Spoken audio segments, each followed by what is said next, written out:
स्वागत है आपका RWM न्यूज के खास न्यूज बुलेटिन में, जहां हम आपको देंगे दिन भर की बड़ी और महत्वपूर्ण खबरें। आज की सुर्खियों में प्रयागराज में महाकुंभ मेला 2025 का समापन। इसके अलावा हम बात करेंगे सरकारी बैंकों में हिस्सेदारी बेचने की तैयारी में भारत सरकार, और जानेंगे भारत ने UN में यूक्रेन संघर्ष पर वोटिंग से बनाई दूरी, और देखेंगे दुनिया में चल रही तमाम खबरों को। तो आइए शुरू करते हैं आज का न्यूज अपडेट सिर्फ RWM न्यूज पर।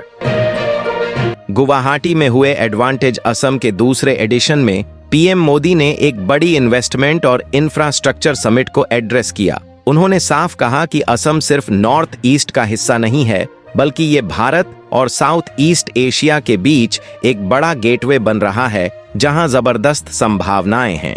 PM मोदी ने वहां मौजूद राजनयिकों, बड़े इंडस्ट्रियलिस्ट्स और इंटरनेशनल डेलीगेट्स को ये भी बताया कि आने वाले समय में असम ईस्ट इंडिया का एक बड़ा मैन्युफैक्चरिंग हब बनेगा। भारत सरकार के स्टैटिस्टिक्स एंड प्रोग्राम इम्प्लीमेंटेशन मंत्रालय ने एक नया डेटा बेस्ड हैकाथॉन लॉन्च किया है, जिसका नाम नवाचार रखा गया है। इसका थीम है विकसित भारत के लिए डेटा ड्रिवन इनसाइट्स। सीधे शब्दों में कहें तो इसका मकसद डेटा का सही इस्तेमाल करके नई और इनोवेटिव इनसाइट्स निकालना है, जो देश के डेवलपमेंट में मदद कर सकें। इसमें युवा रिसर्चर्स और स्टूडेंट्स को खास तौर पर इनवाइट किया गया है, ताकि वे सरकारी डेटा जो नेशनल स्टैटिस्टिकल ऑफिस यानी NSO ने कलेक्ट किया है को यूज करके कुछ नया और बेहतरीन एनालिसिस बना सकें। संसद भवन में एक राष्ट्र एक चुनाव पर बनी जॉइंट कमेटी की मीटिंग हुई। इस दौरान कमेटी के मेंबर्स ने कानूनी एक्सपर्ट्स से चर्चा की, ताकि इस सिस्टम को लागू करने के कानूनी पहलुओं को अच्छे से समझा जा सके। इस कमेटी में कुल 39 मेंबर्स हैं, जिनमें से 27 लोकसभा से और 12 राज्यसभा से हैं। मीटिंग में सबने इस मुद्दे पर अपनी राय रखी और आगे की प्लानिंग पर चर्चा की। नई दिल्ली में विवेकानंद इंटरनेशनल फाउंडेशन ने एक एग्जीबिशन और डिस्कशन होस्ट किया, जिसमें बांग्लादेश में अल्पसंख्यकों पर हो रहे अत्याचारों को लेकर बात हुई। इस इवेंट में धार्मिक और जातीय आधार पर अल्पसंख्यकों को किस तरह के भेदभाव और हिंसा का सामना करना पड़ता है, इस पर विस्तार से चर्चा की गई। प्रयागराज में चल रहा महाकुंभ अब अपने अंतिम चरण में पहुंच चुका है। कल महाशिवरात्रि के पावन स्नान के साथ ही 45 दिनों से जारी ये भव्य आध्यात्मिक मेला खत्म हो जाएगा। अब तक 64 करोड़ 47 लाख श्रद्धालु संगम में डुबकी लगा चुके हैं, और सिर्फ आज शाम 6 बजे तक ही 1 करोड़ 11 लाख लोग पवित्र स्नान कर चुके थे। लखनऊ के केडी सिंह बाबू स्टेडियम में हुए LLC 10 के पहले सीजन की ट्रॉफी वेंकटेश्वरा लायंस मुरादाबाद ने अपने नाम कर ली। वेंकटेश्वरा लायंस ने फाइनल में अब तक अजेय रही ब्रज वॉरियर्स को 6 विकेट से हराकर जीत दर्ज की। जब टीम मुरादाबाद वापस लौटी तो गजरौला में श्री वेंकटेश्वरा यूनिवर्सिटी में उनका शानदार स्वागत किया गया। छत्तीसगढ़ के बीजापुर जिले में 9 नक्सलियों ने सरेंडर कर दिया। इनमें से 4 पर 23 लाख रुपए का इनाम था। इन सभी ने CRPF और पुलिस के सीनियर अफसरों के सामने आत्मसमर्पण किया। राज्य सरकार की सरेंडर और रिहेबिलिटेशन पॉलिसी के तहत हर नक्सली को 25-25 हजार रुपए की प्रोत्साहन राशि दी गई। कभी 2 से 4 फीट तक बर्फ से ढकी रहने वाली मसूरी में इस बार बर्फबारी के दर्शन ही नहीं हुए। फरवरी खत्म होने वाला है, लेकिन हिमदेव जैसे नाराज हैं, और इस बार सर्दियों में बारिश तक ठीक से नहीं हुई। हर साल जब सर्दियों में बादल छाने लगते हैं तो टूरिस्ट बर्फबारी देखने मसूरी पहुंच जाते हैं, लेकिन इस बार बर्फ की उम्मीद लेकर आने वाले पर्यटक भी निराश होकर लौट रहे हैं। पंजाब के CM भगवंत मान ने BJP पर आरोप लगाया है कि वो पंजाब से नफरत करती है, क्योंकि यहाँ के लोग उन्हें चुनाव में जीतने नहीं देते। उन्होंने कहा कि PM मोदी ने अब तक सिर्फ एक ही फैसला वापस लिया, और वो था 3 कृषि कानूनों को रद्द करने का फैसला। ये भी सिर्फ इसलिए हुआ क्योंकि पंजाब के किसानों के जबरदस्त विरोध के आगे सरकार को झुकना पड़ा। तेलंगाना के नागर कुर्नूल जिले में Shri Shailam left bank canal की सुरंग में फंसे मजदूरों से पिछले 4 दिनों से कोई संपर्क नहीं हो पाया है। सुरंग से पानी और कीचड़ निकालने का काम जारी है, लेकिन जैसे जैसे समय बीत रहा है, मजदूरों की सलामती को लेकर चिंता बढ़ती जा रही है। सेना और एनडीआरएफ की टीमें पहले से ही रेस्क्यू ऑपरेशन में जुटी हुई हैं और सभी को सही सलामत बाहर निकालने की पूरी कोशिश की जा रही है। बिहार विधानसभा के बजट सत्र की शुरुआत के साथ ही नीतीश कुमार की कैबिनेट का विस्तार भी हो सकता है। चूंकि ये चुनावी साल है, इसलिए अब जल्द ही मंत्रिमंडल में कुछ नए चेहरे शामिल किए जा सकते हैं, खास तौर पर बीजेपी के कोटे से। वहीं कुछ मौजूदा मंत्रियों को हटाने की भी चर्चा हो रही है। बांग्लादेश में शेख हसीना सरकार के खिलाफ हुए प्रदर्शन में नाहिद इस्लाम नाम का एक स्टूडेंट बड़ा चेहरा बनकर उभरा था। अब नाहिद को अंतरिम सरकार में जगह भी मिल गई और वो इस मौके को बांग्लादेश की सत्ता में आने के लिए भुनाना चाहते हैं। सूत्रों के मुताबिक इस हफ्ते नाहिद इस्लाम अपनी नई राजनीतिक पार्टी लॉन्च करने की तैयारी में है। ये खबर न्यूज एजेंसी रॉयटर्स ने दी है। केरल के वेंजारामूडू में 23 साल के अफान ने जो सामूहिक हत्या की वो बेहद क्रूर थी। पुलिस का कहना है कि अफान ने ड्रग्स लेने के बाद इस वारदात को अंजाम दिया। मिले सबूतों के आधार पर पुलिस ने यह दावा किया है। बताया जा रहा है कि अफान ने हथौड़े से सभी की हत्या कर दी। पीएम नरेंद्र मोदी ने लोगों को फिट रखने के लिए एक फिटनेस मुहिम शुरू की है, जिसे खिलाड़ी, अभिनेता, बिजनेसमैन और नेता समेत कई लोग सपोर्ट कर रहे हैं। इस मुहिम का असर ये हुआ है कि सऊदी अरब में हज यात्रा की तैयारी कर रहे मुसलमान भी अब खास फिटनेस क्लासेस ज्वाइन कर रहे हैं। इससे न सिर्फ वो अपने रोजमर्रा की जिंदगी में फिट रहेंगे, बल्कि हज यात्रा के दौरान भी खुद को शारीरिक और मानसिक रूप से मजबूत रख पाएंगे। राज्य बिजली बोर्ड में काम करते वक्त 2 कर्मचारियों की करंट लगने से मौत हो गई। इस घटना के बाद बिजली बोर्ड कर्मचारी यूनियन और पेंशनर्स ने प्रबंधन के खिलाफ मोर्चा खोल दिया। यूनियन के महासचिव हीरालाल वर्मा ने अध्यक्ष को चिट्ठी लिखकर बताया कि पिछले 5 सालों में 32 कर्मचारी अपनी जान गंवा चुके हैं, जिनमें 5 आउटसोर्स कर्मचारी भी शामिल हैं। उन्होंने मांग की है कि जो काम जानलेवा हो सकता है उसमें आउटसोर्स कर्मचारियों की ड्यूटी न लगाई जाए, क्योंकि इससे उनके साथ अन्याय हो रहा है। पंजाब सरकार ने राज्य के अलग अलग जिलों में 88 मार्केट कमेटियों के चेयरमैन बना दिए हैं। खुद मुख्यमंत्री भगवंत मान ने ये जानकारी दी। उन्होंने कहा कि आने वाले दिनों में और भी पार्टी कार्यकर्ताओं को सरकार और संगठन में अहम जिम्मेदारियां मिलेंगी। साथ ही उन्होंने उम्मीद जताई कि सभी चेयरमैन ईमानदारी और मेहनत से अपना काम करेंगे। सीएम ने सभी को शुभकामनाएं भी दी। विदेश में बैठे गैंगस्टरों की तरफ से रंगदारी वसूलने के लिए प्लान तैयार किए जाने की खबर मिलते ही जिला पुलिस ने इलाके में सख्ती बढ़ा दी थी। इसी दौरान विधानसभा पट्टी और खडूर साहिब में पुलिस और बदमाशों के बीच 2 एनकाउंटर हुए, जिनमें 3 बदमाश घायल हो गए। फिलहाल पुलिस पूरे मामले की जांच कर रही है। भारतीय रिजर्व बैंक ने खुदरा और छोटे कारोबारी लोन पर समय से पहले भुगतान करने पर लगने वाला पेनल्टी चार्ज हटाने का प्रस्ताव दिया है। अब इसका असर बैंकों और वित्तीय कंपनियों की कमाई और मुनाफे पर पड़ सकता है। एक्सपर्ट्स का कहना है कि इससे लोग लोन लेने के बाद जल्दी से जल्दी दूसरी फाइनेंस कंपनियों या बैंकों में शिफ्ट होने लगेंगे। इसका सबसे ज्यादा असर बैंकों के मुकाबले नॉन बैंकिंग फाइनेंस कंपनियों NBFC पर पड़ेगा। बेंगलुरु की उज्जीवन स्मॉल फाइनेंस बैंक ने 364 करोड़ 55 लाख रुपए के फंसे हुए माइक्रो बैंकिंग लोन बेचने के लिए बोली लगवाई है।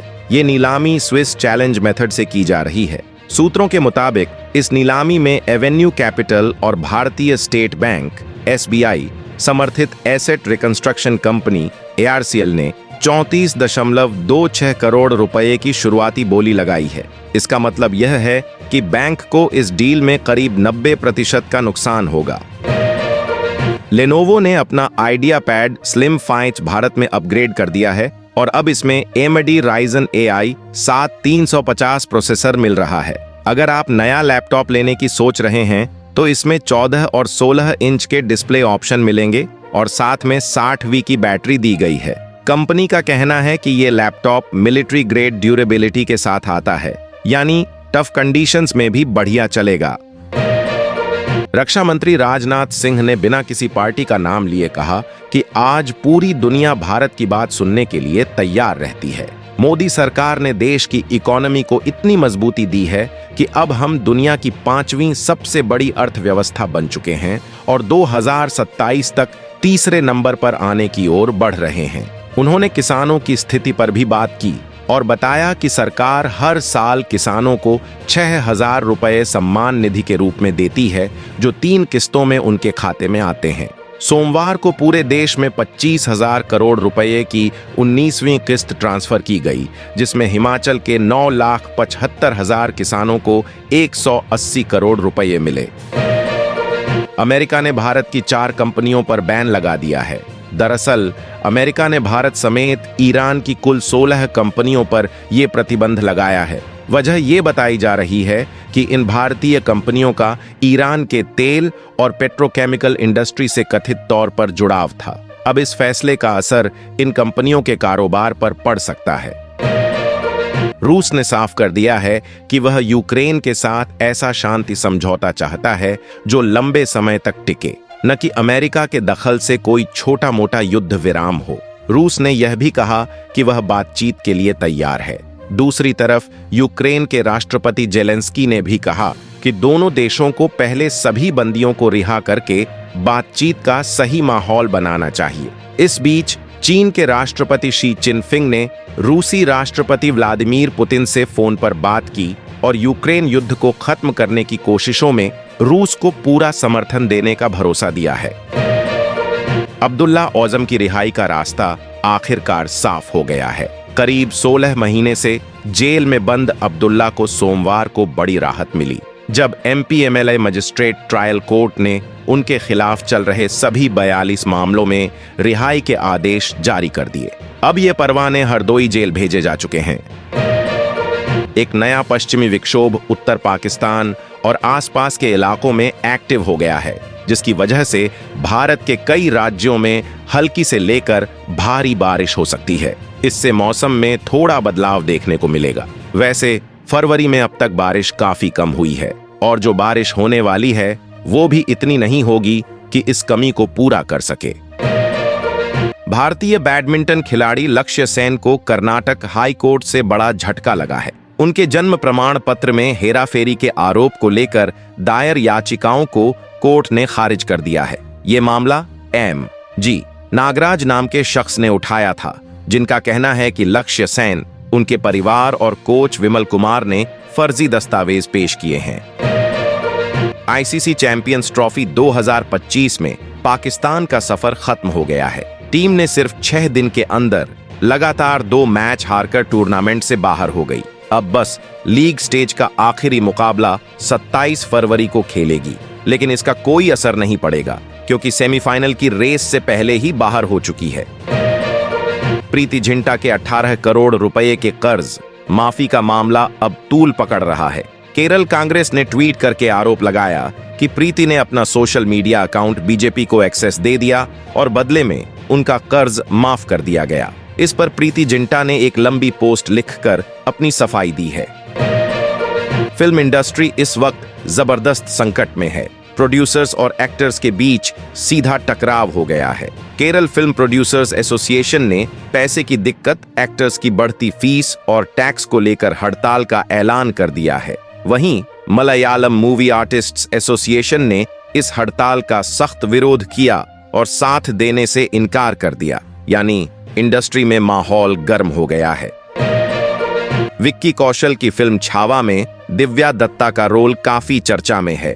उन्होंने छत्रपति शिवाजी महाराज की दूसरी पत्नी राजमाता सोयराबाई का किरदार निभाया है, लेकिन अब खबरें आ रही हैं कि फिल्म से उनके रोल को हटा दिया गया है, जिससे इस पर और भी ज्यादा बातें होने लगी हैं।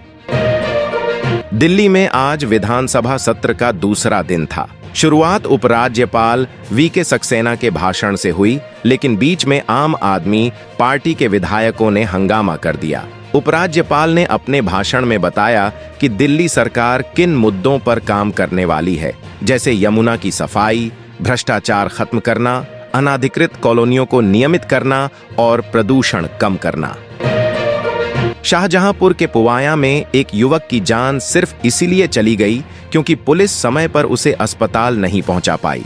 दरअसल राजीव चौक पर जबरदस्त जाम लगा था और थाना प्रभारी की गाड़ी उसी में फंस गई। युवक को तालाब में डूबने से तो बचा लिया गया था, लेकिन इलाज के लिए तुरंत अस्पताल ले जाना जरूरी था। 15 मिनट की देरी के बाद किसी तरह उसे अस्पताल पहुंचाया गया, लेकिन तब तक बहुत देर हो चुकी थी। डॉक्टरों ने उसे मृत घोषित कर दिया। पूर्व विधि आयोग अध्यक्ष ऋतुराज अवस्थी मंगलवार को एक देश एक चुनाव पर चर्चा के लिए बनाई गई संसदीय समिति के सामने पेश हुए। इस समिति का काम है कि वो इस मुद्दे पर चर्चा करे, पर सभी एक्सपर्ट्स और संबंधित लोगों से बातचीत करे। इसी सिलसिले में ऋतुराज अवस्थी को भी बुलाया गया ताकि वो अपनी राय और कानूनी पहलुओं पर जानकारी दे सकें। बॉलीवुड सिंगर और कंपोजर हिमेश रेशमिया ने सिर्फ गाने ही नहीं बल्कि फिल्मों में भी हाथ आजमाया है। उनकी हाल ही में आई film badass Ravi Kumar cinema घरों में रिलीज हुई। अब इस फिल्म की रणबीर कपूर की एनिमल से तुलना हो रही है। पिंक विला को दिए एक इंटरव्यू में हिमेश ने इस पर खुलकर बात की और बताया कि दोनों फिल्मों में क्या समानताएं हैं और क्या अलग है। महाशिवरात्रि हिंदू धर्म में भगवान शिव की पूजा का बहुत खास दिन होता है। ये फाल्गुन महीने की कृष्ण पक्ष की चतुर्दशी को मनाया जाता है। इस दिन लोग उपवास रखते हैं, शिवलिंग पर जल चढ़ाते हैं और रात भर जागकर शिव जी की आराधना करते हैं। खास तौर पर महिलाएं और कुंवारी लड़कियां इस दिन व्रत रखती हैं ताकि उन्हें अच्छा जीवन साथी मिले या उनका वैवाहिक जीवन सुखी रहे। तो आप सभी को महाशिवरात्रि की हार्दिक शुभकामनाएं। दिल्ली में कंस्ट्रक्शन वर्कर्स के लिए एक नई बीमा पॉलिसी लॉन्च हुई है, जो देश में पहली बार AQI के आधार पर बनाई गई है। डिजिट इंश्योरेंस और KMD ब्रोकर्स ने मिलकर ये पॉलिसी निकाली है, जिसका मकसद दिल्ली NCR में 6,200 प्रवासी मजदूरों को एयर पोल्यूशन की वजह से होने वाले वेतन नुकसान से बचाना है। मतलब अगर प्रदूषण का स्तर बहुत ज्यादा बढ़ जाता है और मजदूरों को काम नहीं मिल पाता, तो इस पॉलिसी से उन्हें आर्थिक मदद मिलेगी। अमेरिकी राष्ट्रपति डोनाल्ड ट्रंप ने निवेशकों को आकर्षित करने के लिए एक नई स्कीम बनाई है। इसके तहत जो लोग $50 लाख का इन्वेस्टमेंट करेंगे, उन्हें गोल्ड कार्ड वीजा दिया जाएगा। ये अमेरिका के 35 साल पुराने इन्वेस्टर वीजा की जगह लेगा। ओवल ऑफिस में ऐलान करते हुए ट्रंप ने कहा कि इस स्कीम के जरिए जो लोग नागरिकता लेंगे वो अमीर और सफल होंगे। CBI ने गेन बिटकॉइन क्रिप्टो करेंसी घोटाले को लेकर देश भर में 60 से ज्यादा जगहों पर छापेमारी की है। दिल्ली NCR, पुणे, चंडीगढ़, नांदेड़, कोल्हापुर और बेंगलुरु जैसे बड़े शहरों में मुख्य आरोपियों से जुड़े ठिकानों पर तलाशी अभियान चलाया जा रहा है। Union minister of commerce and industry Piyush Goyal ने कहा है कि भारत और ब्रिटेन के बीच फ्री ट्रेड एग्रीमेंट FTA दोनों देशों के रिश्तों के लिए एक बड़ी उपलब्धि साबित होगा। आज नई दिल्ली में गोयल की मुलाकात ब्रिटेन के व्यापार मंत्री जोनाथन रेनॉल्ड्स और उनके प्रतिनिधि मंडल से हुई। इस बैठक में व्यापार और निवेश से जुड़े अहम मुद्दों पर चर्चा हुई। नई दिल्ली में विवेकानंद इंटरनेशनल फाउंडेशन ने बांग्लादेश में अल्पसंख्यकों पर हो रहे अत्याचारों को लेकर एक प्रदर्शनी और चर्चा आयोजित की। इस दौरान धार्मिक और जातीय भेदभाव, हिंसा और अल्पसंख्यकों को होने वाली दिक्कतों पर बातचीत हुई। नई दिल्ली में आयोजित एक समारोह में रक्षा मंत्री राजनाथ सिंह ने भारतीय तटरक्षक बल के जवानों को वीरता, विशिष्ट सेवा और सराहनीय सेवा के लिए 32 पदक दिए। इनमें 6 राष्ट्रपति तटरक्षक पदक, 11 वीरता पदक और 15 सराहनीय सेवा पदक शामिल हैं। राजनाथ सिंह ने कहा कि सरकार तटरक्षक बल को और मजबूत बनाने के लिए पूरी तरह से प्रतिबद्ध है। थल सेना के सैन्य अभियान महानिदेशक लेफ्टिनेंट जनरल राजीव घई ने भारत म्यांमार बॉर्डर की स्थिति का जायजा लेने के लिए मणिपुर का दौरा किया। अपने 2 दिन के इस दौरे में उन्होंने भारतीय सेना की तैयारियों और राज्य की मौजूदा सुरक्षा स्थिति की समीक्षा की। इसके अलावा उन्होंने मणिपुर के राज्यपाल अजय कुमार भल्ला और अन्य अधिकारियों से भी मुलाकात की। दिल्ली की एक अदालत ने 1984 के सिख विरोधी दंगों से जुड़े हत्या के एक मामले में पूर्व कांग्रेस सांसद सज्जन कुमार को आजीवन कारावास की सजा सुनाई है। बता दें कि सज्जन कुमार पहले से ही दंगों से जुड़े एक और हत्या के मामले में उम्र कैद की सजा काट रहे हैं। और उनकी अपील सुप्रीम कोर्ट में लंबित है। भारत के कॉम्प्ट्रोलर एंड ऑडिटर जनरल ने अपनी रिपोर्ट में बताया है कि दिल्ली की आम आदमी पार्टी सरकार की शराब नीति से सरकार को 2000 करोड़ रुपए से ज्यादा का नुकसान हुआ है। मुख्यमंत्री रेखा गुप्ता ने दिल्ली विधानसभा में यह रिपोर्ट पेश की, जिसमें आबकारी विभाग की कार्यशैली में कई गड़बड़ियां सामने आई हैं। अमेरिका में सरकारी दक्षता विभाग के प्रमुख एलन मस्क ने कहा है कि संघीय कर्मचारियों को एक और मौका दिया जाएगा। उन्होंने साफ किया कि अगर कर्मचारी अपने काम को सही तरीके से नहीं कर पाए तो उन्हें नौकरी खोने का जोखिम उठाना पड़ सकता है। इंडोनेशिया में तेज भूकंप के झटके महसूस किए गए। यूएसजीएस के मुताबिक भूकंप सुबह 6:55 पर 10 किलोमीटर की गहराई में आया, जिसका केंद्र उत्तरी सुलावेसी प्रांत के तट से थोड़ा दूर था। फिलहाल किसी बड़े नुकसान या हताहत होने की कोई खबर नहीं है। दिल्ली में गर्मी थोड़ा और बढ़ गई। तापमान में बढ़ोतरी हुई, जिससे ये फरवरी का दूसरा सबसे गर्म दिन बन गया। लेकिन राहत की खबर ये है कि मौसम बदलने वाला है। मौसम विभाग के मुताबिक पश्चिमी विक्षोभ के चलते बुधवार से हल्की बारिश हो सकती है, जो अगले 3 दिन तक जारी रह सकती है। एलन मस्क फिर से सुर्खियों में हैं, इस बार उनके बयान को लेकर। एआई और पर्सनल रिलेशनशिप पर ऑनलाइन बहस छिड़ी हुई है और मस्क ने इसे और हवा दे दी। उनकी एआई कंपनी XAI के चैटबॉट ग्रोक 3 को लेकर यह चर्चा तब शुरू हुई जब abacus.ai की CEO बिंदु रेड्डी ने इस पर एक पोस्ट शेयर किया। प्रयागराज में महाकुंभ के आखिरी दिन से पहले एक्ट्रेस प्रीति जिंटा भी आशीर्वाद लेने पहुंची। उन्होंने अपने सोशल मीडिया पर कुछ झलकियां शेयर की, जहां वो पवित्र गंगा में डुबकी लगाती नजर आईं। प्रीति ने बताया कि यह उनका तीसरा कुंभ मेला था। उनके लिए यह अनुभव जादुई था, लेकिन साथ ही उन्होंने इसे थोड़ा इमोशनल भी बताया।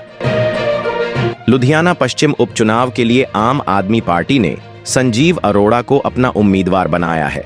दरअसल यहां के विधायक गुरप्रीत गोगी बस्सी का जनवरी में निधन हो गया था। गोगी अपने बेबाक अंदाज के लिए जाने जाते थे और अब उनकी सीट पर नया चुनाव होने वाला है।